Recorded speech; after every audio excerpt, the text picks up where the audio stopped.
Now let's come back to the transformation. Like, how do you transform from polar to complex, and then you come back from the complex to the polar?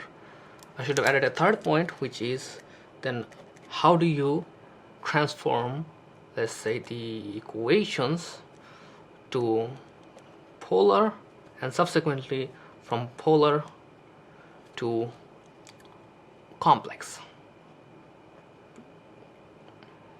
Okay, so far I haven't found a direct method for us to transform the equations directly to the complex. I couldn't find one.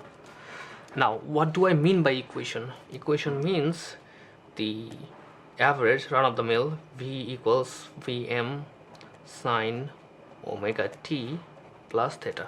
I'm talking about that, like this kind of equation I'm talking about. Now, let's go pages. Okay, I always wondered why even bother with complex number in the first place. I know this is like a bit of side note, but it was interesting, so I looked it up. The reason mostly behind it, because it allows you to work with numbers that are in technically in y-axis. In the DC, we can just the like current is flowing in one direction, so we can just put it on regular number scale and call it a day. But we can do the same for the AC current, because it's sinusoidal, is going up and down and up and down. So that's why we had to introduce a new axis, and that axis is the j-axis, and j-axis is basically the complex system.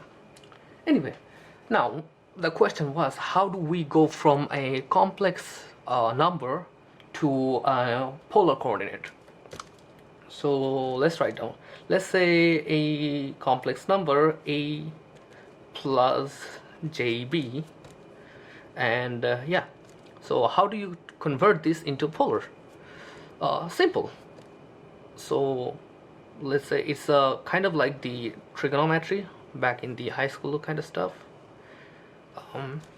If you imagine this AB as a part of the ground and the vertical, then you have to find out the hypotenuse, which is like C, and the in-between angle is the theta.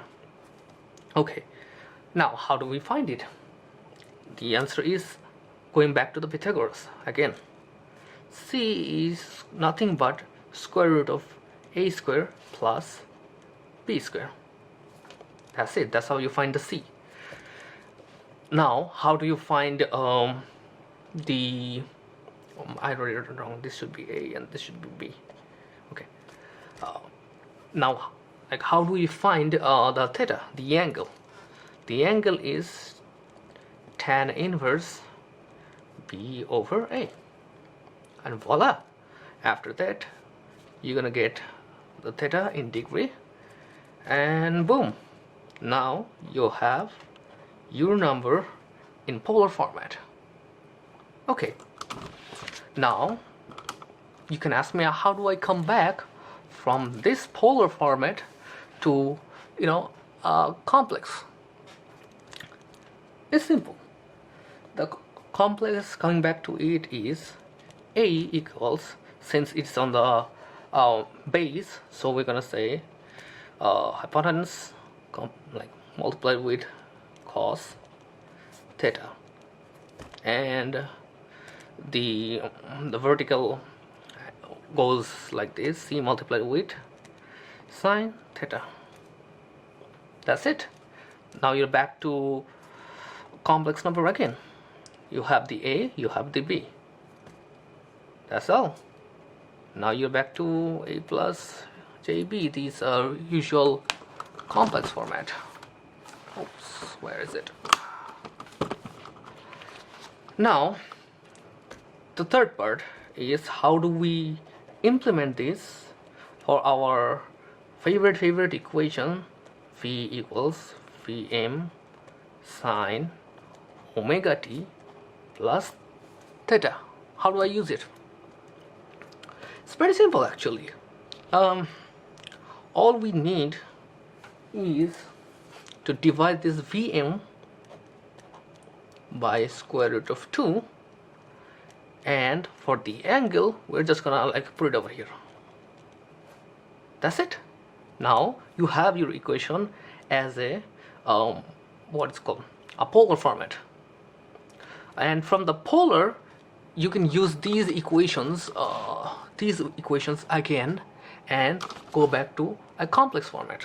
Now there must be a way for you to go directly from the equation to the complex number, but I just don't remember it right now. I'll be honest.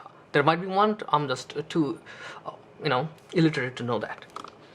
So yeah, by using this format you can still like go back to the the complex format, which is a little bit extra work, but you can do it.